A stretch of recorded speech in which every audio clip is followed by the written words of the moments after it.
نہیں وہ تو اللہ کا تعارف بھی ہمیں نبی سے ملا ہے، ہم خود نہیں جان سکتے. ملا ہے نا سر، مل تو گیا ہے، مل گیا. اب وہ ہمارے پاس بھی آ گیا. اب جس طرح آپ پھیلا رہے ہیں، ڈاکٹر صاحب پھیلا رہے ہیں، حاجی صاحب پھیلا رہے ہیں، دیگر اسکالرز پھیلا رہے ہیں، کوئی اور بات ہوتی ہے جس پہ اگر کوئی چیز پوچھنا چاہے جس میں انسان کو کنفیوز ہو کسی آیت میں یا کچھ مدارس میں پھیل رہا ہے، ڈیفرنٹ لوگ ڈیفرنٹ طریقے سے پھیلا رہے ہیں نا، لیکن جو بیسک کانسیپٹ ہے وہ تو آ گیا ہے نا. دیکھیں ایک ہے مستعان حقیقی، اللہ تعالیٰ ہی دینے والا ہے، اللہ ہی سے مانگا جاتا ہے. اس میں کوئی کسی قسم کی کوئی یعنی آپ کہہ لیں کنفیوژن بھی نہیں ہے، کوئی شبہ بھی نہیں ہے کہ وہی مددگار ہے حقیقی، وہی معطی عطا کرنے والا ہے. مگر اسی نے مانگنے کا طریقہ ہمیں بتایا، وَلَوْ أَنَّهُمْ إِذْ ظَلَمُوا أَنفُسَهُمْ جَاءُوكَ، جب لوگ اپنی جانوں پہ ظلم کر لیں تو محبوب تیری بارگاہ میں آئیں اور آ کر مجھ سے بخشش مانگے. یہ قرآن کی آیت ہے، قرآن نے تعلیم کیا. تو سن لیجئے کہ اللہ ہی سے مانگا جاتا ہے، کسی مزار پر جا کر صاحب مزار سے ڈائریکٹ نہیں مانگا جاتا.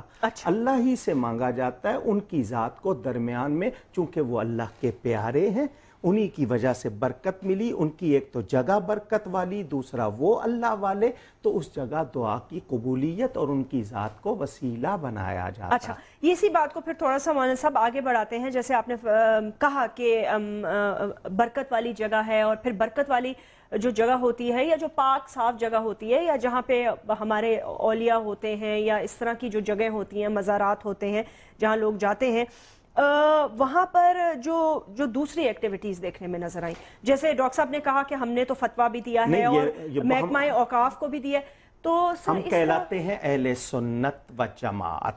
ہماری طرف سے پوری دنیا کو یہ بتا دیا جائے کہ مزارات پر جا کر دھاگے باندھنا، تالے باندھنا، عورتوں کا بے پردہ یا بے محرم جانا، وہاں آواز کے ساتھ ان کا کچھ کرنا یا ناچنا، یا جو چادریں لے کے جاتے ہیں ان کا ڈھول بجانا یا اس کا جلوس اس طرح نکالنا جس میں شرعی آداب نہ ہو، ان تمام باتوں کا اہل سنت و جماعت سے کوئی تعلق نہیں ہے، نہ کسی کو سکھایا گیا.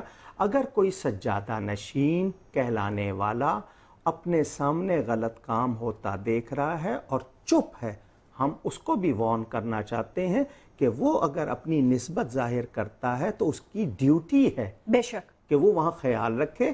کوئی نشہ کرتا ہے، کوئی وہاں جا کر، ہم تو کہتے ہیں وہاں ادب سے بیٹھے، کوئی اگر پاؤں پسار کے بیٹھا ہے، ہمیں یہ پسند نہیں چاہیے جائے کہ ہم وہاں پر دھمال کو پسند کریں گے.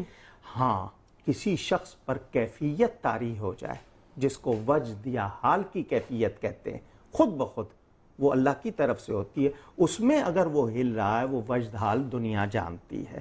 لیکن دھمال ڈالنا یا بلند آواز سے خام خواہ دکھاوے کے لیے نعرے لگانا، بال بکھیرنا، عورتوں کا بے پردہ اور بے محرم جانا، ہرگز ہماری طرف سے کوئی جی حاجی صاحب فرمائیے گا کیا کس طرف آپ نے اشارہ کیا؟ بہت اچھی طرح سے ڈاکٹر آصف اشرف جلالی صاحب نے بھی، ڈاکٹر کوکب نورانی صاحب نے بھی اہل سنت کا نقطہ نظر پیش کر دیا. جی، اور میں امید کرتا ہوں کہ ہمارے اس نقطہ نظر کو پھیلانے میں ہمیں تعاون آپ کا بھی حاصل رہے گا انشاءاللہ، تاکہ اوقاف کو، اینٹی نارکوٹکس والوں کو، پولیس کو، سب کو ایکٹیویٹ کر کے جتنی بھی غیر شرعی حرکات جتنی نشہ کام ہوتے ہیں، اوقاف کیوں نہیں؟ اوقاف کی تو منسٹری بالکل یتیم قسم کی منسٹری ہے، کوئی کام اس کا نہیں ہے.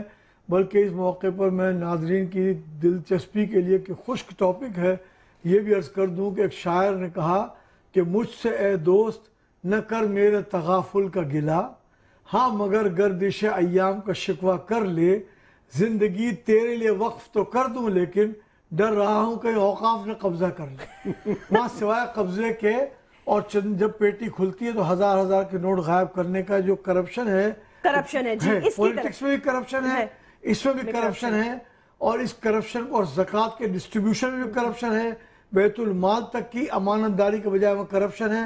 اس کو ختم کرنے کے لیے ہماری جدوجہد کرنا ضروری ہے. اور یہ بھی وضاحت کر دوں، ایک پروگرام میں کہا گیا تھا کہ یہ ہندوانہ تہذیب کا اثر ہے. دیکھیے بات کروں، مصر میں بھی مزارات ہیں، بڑے بڑے مزارات، شام میں بھی مزارات ہیں، ایران میں بھی ہیں، عراق میں بھی ہیں، اور اسی طرح سے دنیا کے مختلف علاقوں میں مزارات ہیں، وہاں بالکل لوگ آتے ہیں، ادب سے فاتحہ پڑھ کے چلے جاتے ہیں۔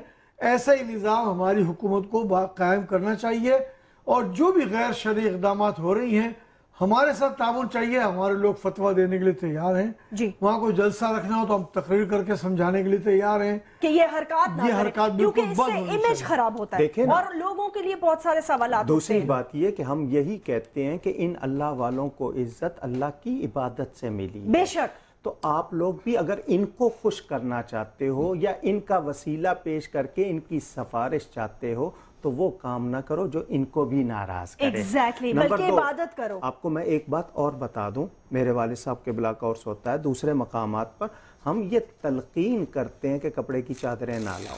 اچھا، کیوں؟ ایک چادر ہم سال میں چڑھا دیتے ہیں، کافی ہے۔ باقی جو لوگ چادریں دینا چاہتے ہو وہ اتنا کپڑا کسی غریب کو پہنا کر ان کو ثواب بھیجو۔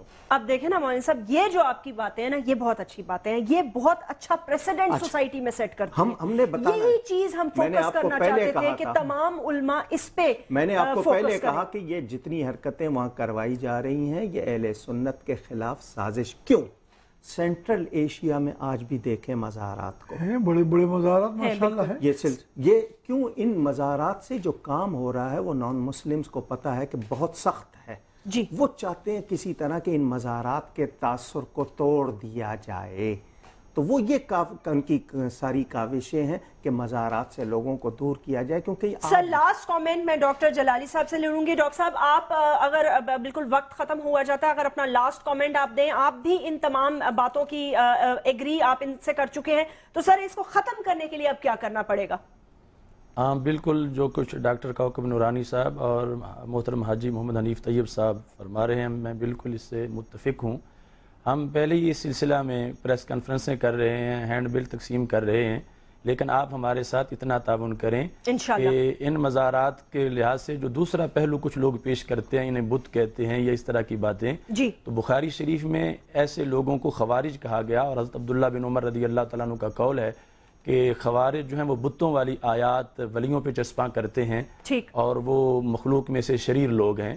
تو ہمیں یہ، چونکہ یہ جو مزارات ہیں یہ مینارہ نور ہیں، ہمارے قومی شاعر علامہ اقبال جیسے لوگ حضرت مجدد الفیسانی رحمۃ اللہ علیہ کے مزار پہ گئے تو کہتے ہیں اس خاک کے ذروں سے ہیں شرمندہ ستارے، جس خاک میں پوشیدہ ہے وہ صاحب اسرار۔ اتنی بڑی ان کی عظمت ہے، ان کو معاذ اللہ جو چھوٹے لفظ ہیں ان سے تعبیر کرنا یا ان کے مقام و منزلت کو گرانا یہ کسی طرح جائز نہیں ہے۔ باقی جہاں جہاں یہ خرافات ہیں ان کے خلاف جہاد لازم ہے، اور یہ ہر جگہ نہیں ہے، ہمارے بہت سے سجادہ نشین، بہت سے مشائخ وہ ہیں اس پر پورا کنٹرول کیے ہوئے ہیں۔ یہ بعض جو حال ایسا کرتے ہیں جن کا اہل سنت سے کوئی تعلق نہیں ہے۔ بہت بہت شکریہ تشریف لانے کا۔ ہمارے ساتھ بہت ہی 3 سینئر علماء یہاں تشریف رکھ رہے تھے، انہوں نے اپنا پوائنٹ آف ویو دیا اور بڑے اچھے اور میرے خیال سے بڑے مناسب طریقے سے انہوں نے سمجھایا، اور جو خرافات وہاں ہو رہی ہیں ان کے حوالے سے انہوں نے بالکل اپنا پوائنٹ آف ویو دیا کہ وہ سب کے سب اس کے خلاف ہیں۔ مولانا کوکب نورانی صاحب بہت بہت شکریہ تشریف لانے کا، بڑی خوشی ہوئی آپ سے مل کے۔ حاجی محمد حنیف طیب صاحب بہت بہت شکریہ، آپ کا بھی سلام کرتی ہوں، اور ڈاکٹر محمد اشرف آصف جلالی صاحب بہت شکریہ آپ کے تشریف لانے کا اور پروگرام میں شریک ہونے کا۔ ناظرین مجھے اجازت دیجیے، فیس بک پر اور ویسے بھی آپ مجھے اپنا کامنٹس بھی دے سکتے ہیں اور اپنا پوائنٹ آف ویو بھی دے سکتے ہیں۔ انشاءاللہ تعالیٰ اس حوالے سے مزید بھی کچھ پروگرامز کریں گے تاکہ پتہ چل سکے کہ جو باتیں رہ گئی ہیں، جن پہلو پہ آج روشنی نہیں ڈالی جا سکی، ان کو بھی اجاگر کیا جائے۔ If you have any feedback, write to me. اللہ حافظ۔